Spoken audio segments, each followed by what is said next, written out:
আসসালামু আলাইকুম। সংবাদে আপনাদের সবাইকে স্বাগত জানাচ্ছি। আমি ফিরোজ তোহা। শুরুতেই সংবাদ শিরোনাম জানিয়ে দেব এই মুহূর্তে হাতে পাওয়া সর্বশেষ গুরুত্বপূর্ণ আপডেট বাংলা সংবাদ। শুরুতেই থাকছে ফ্ল্যাট নিয়ে মিথ্যাচার, মন্ত্রিত্ব হারাতে পারেন শেখ হাসিনার ভাগ্নি টিউলিপ সিদ্দিক। লন্ডনে ফ্ল্যাট উপহার পাওয়া নিয়ে মিথ্যাচার করায় যুক্তরাজ্যের দুর্নীতি বিরোধী মন্ত্রী টিউলিপ সিদ্দিকের উপর পদত্যাগের চাপ আরও জোরালো হয়েছে।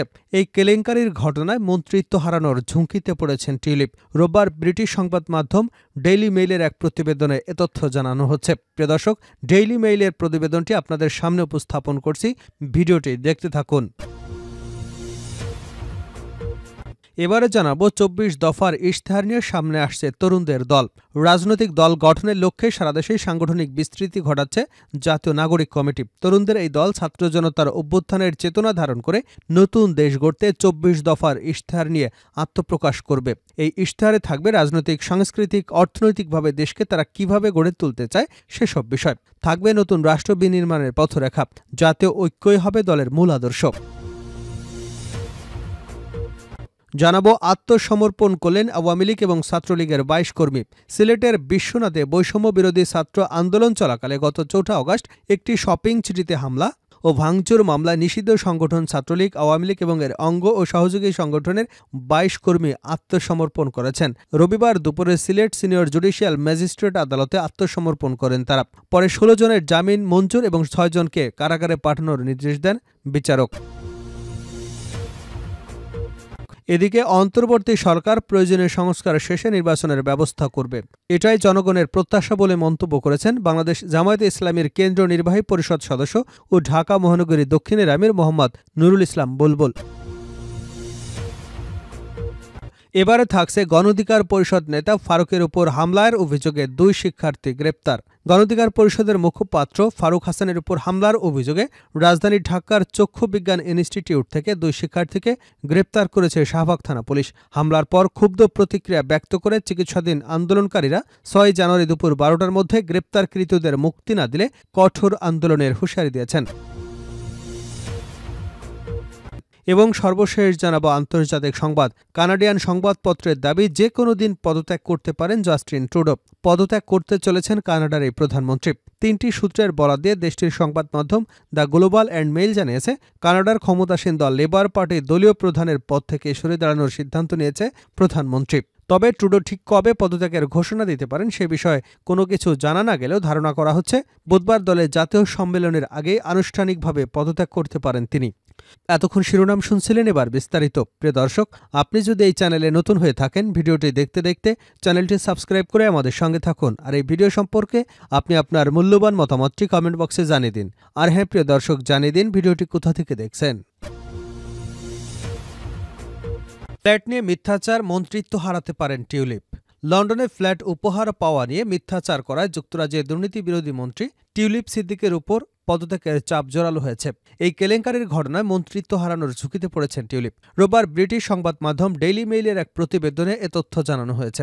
ব্রিটিশ এই সংবাদ মাধ্যমের সহযোগী দৈনিক the mail on Sunday tulip সিদ্দিকের কাছে একাধিকবার জানতে চায় তাকে ২ শয্যা কক্ষের ফ্ল্যাটটি উপহার হিসেবে দেওয়া হয়েছে কিনা, বর্তমানে যার বাজার মূল্য ৭ লাখ পাউন্ড। ফ্ল্যাটটি তার বাংলাদেশি স্বৈরশাসক খালা শেখ হাসিনা পরিচালিত একজন ডেভেলপারের মালিকানাধীন। জবাবে উপহার হিসেবে ফ্ল্যাট পাওয়ার অভিযোগ অস্বীকার করেছেন টিউলিপ সিদ্দিক। তিনি জোর দিয়ে বলেছেন ফ্ল্যাটটি তার বাবা মা তাকে কিনে দিয়েছেন। একই সঙ্গে দ্য মেইল অন সানডে পত্রিকার বিরুদ্ধে আইনি ব্যবস্থা নেওয়ারও হুমকি দিয়েছেন টিউলিপ।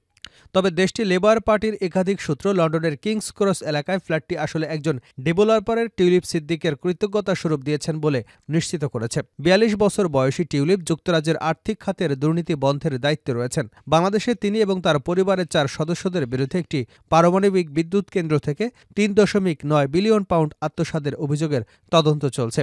শনিবার রাতে ব্রিটেনের টরি এমপিরা দাবি জানিয়ে বলেন, টিউলিপ সিদ্দিক যদি তার বিরুদ্ধে ওঠা অভিযোগের বিষয়ে ব্যাখ্যা দিতে না পারেন তাহলে তার অর্থমন্ত্রীর পদ থেকে সরে দাঁড়ানো উচিত।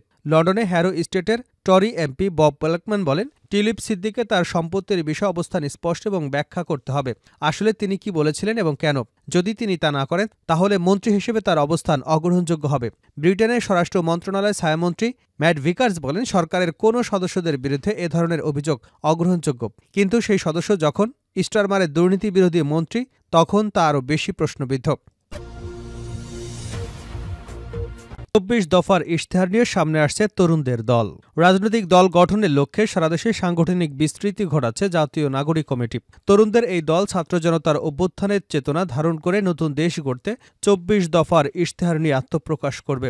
এই ইশতেহারে থাকবে রাজনৈতিক, সাংস্কৃতিক, অর্থনৈতিকভাবে দেশকে তারা কিভাবে গড়ে তুলতে চায় সেসব বিষয়। থাকবে নতুন রাষ্ট্র বিনির্মাণের পথরেখা। জাতীয় ঐক্যই হবে দলের মূল আদর্শ। নাগরিক কমিটি রাজনৈতিক দল হিসেবে আবির্ভূত হবে না, এটি একটি প্ল্যাটফর্ম হিসেবে থেকে যাবে। নতুন দলের প্রধান একক কর্তৃত্ববাদী যেন না হয়, সেজন্য গণতান্ত্রিক পদ্ধতিতে তাকে অপসারণের ব্যবস্থা থাকবে।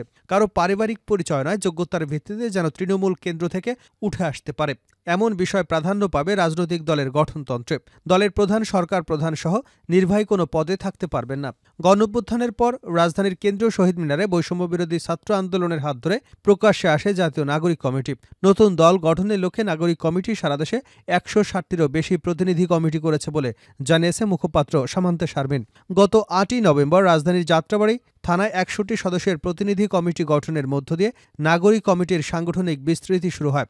১২ই নভেম্বর টাঙ্গাইল সদর উপজেলায় ৩৬ সদস্যের এবং মধুপুর উপজেলায় ৫৫ সদস্যের কমিটি করে ঢাকার বাইরে কার্যক্রম শুরু করে নাগরিক কমিটি। সামান্তা শারমিন বলেন, বর্তমান সরকারের সময় সংবিধান পুনর্লিখন যদি না হয়, নতুন সংবিধানের কথা দলের ম্যানিফেস্টোতে আমরা অবশ্যই বলবো। এতে সাংবিধানিক প্রতিষ্ঠানের পুনর্গঠনের কথা বলবো। ধর্ম, বর্ণের কারণে কেউ যেন নির্যাতনের শিকার না হয়, সেই অঙ্গীকার থাকবে। তবে থানা কমিটিগুলোর সবাই রাজনৈতিক দলে যুক্ত হবেন এমন নয়।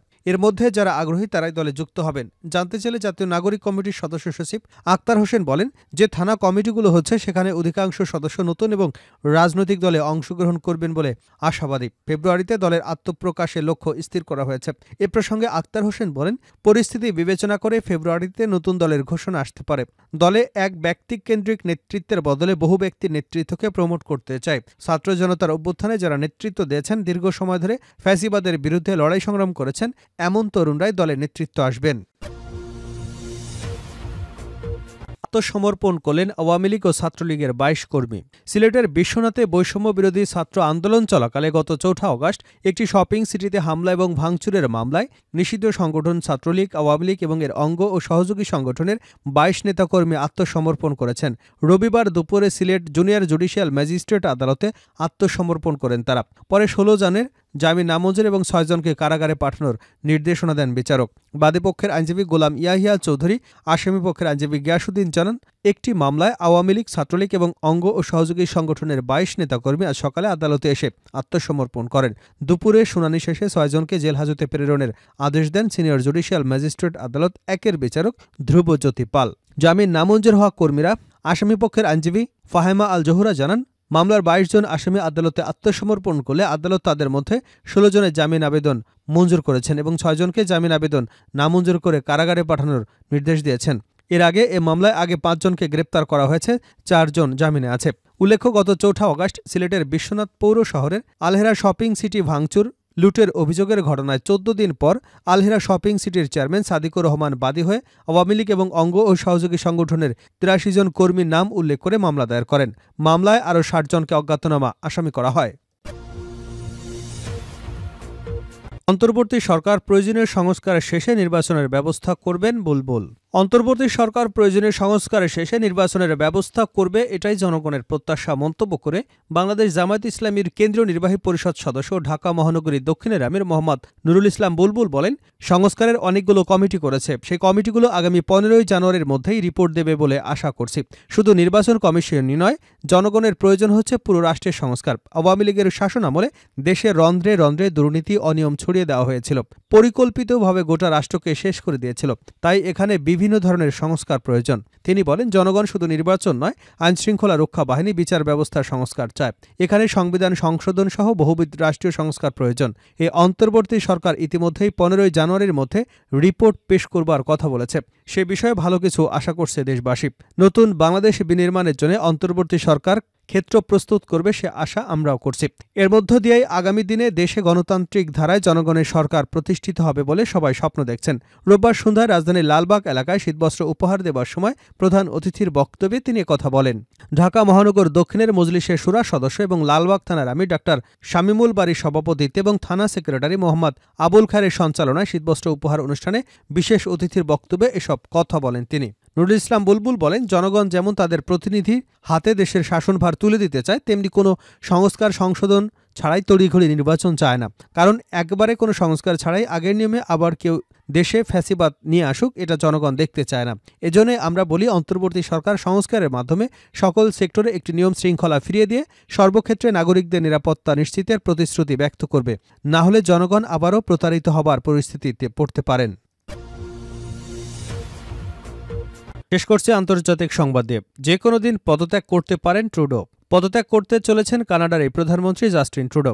3টি সূত্রের বরাত দিয়ে দেশটির সংবাদ মাধ্যম দ্য গ্লোবাল অ্যান্ড মেইল জানিয়েছে, কানাডার ক্ষমতাসীন দলের লেবার পার্টির দলীয় প্রধানের পদ থেকে সরে দাঁড়ানোর সিদ্ধান্ত নিয়েছেন প্রধানমন্ত্রী। ট্রুডো ঠিক কবে পদত্যাগ ঘোষণা দিতে পারেন সে বিষয়ে কিছু জানা না গেলেও ধারণা করা হচ্ছে বুধবার দলের জাতীয় সম্মেলনের আগেই আনুষ্ঠানিকভাবে পদত্যাগ করতে পারেন তিনি। আরও জানা গেছে, জাস্টিন ট্রুডো এরই মধ্যে তার অর্থমন্ত্রী ডমিনিকে লেব্ল্যাঙ্ককে অন্তর্বর্তীকালীন নেতা এবং প্রধানমন্ত্রী হিসেবে দায়িত্ব দেওয়ার বিষয়ে আলোচনা করেছেন। গ্লোবাল অ্যান্ড মেইল জানিয়েছে, এ বিষয়ের সঙ্গে যোগাযোগ করা হলেও কোনো মন্তব্য করতে রাজি হননি প্রধানমন্ত্রীর কার্যালয়। নতুন নেতা বাছাইয়ের আগ পর্যন্ত জাস্টিন ট্রুডোই প্রধানমন্ত্রী হিসেবে থাকবেন কিনা সে বিষয়টিও এখন পরিষ্কার নয়। ব্রিটিশ বার্তা সংস্থা রয়টার্সের প্রতিবেদনে বলা হয়েছে, দ্য গ্লোবাল অ্যান্ড মেইল রোববার 3টি সূত্রের বরাত দিয়ে জানিয়েছে, কানাডার প্রধানমন্ত্রী জাস্টিন ট্রুডো সোমবারের মধ্যে লিবারেল ডেমোক্রেটিক নেতা হিসেবে পদত্যাগের কথা ঘোষণা করবেন বলে ধারণা করা হচ্ছে।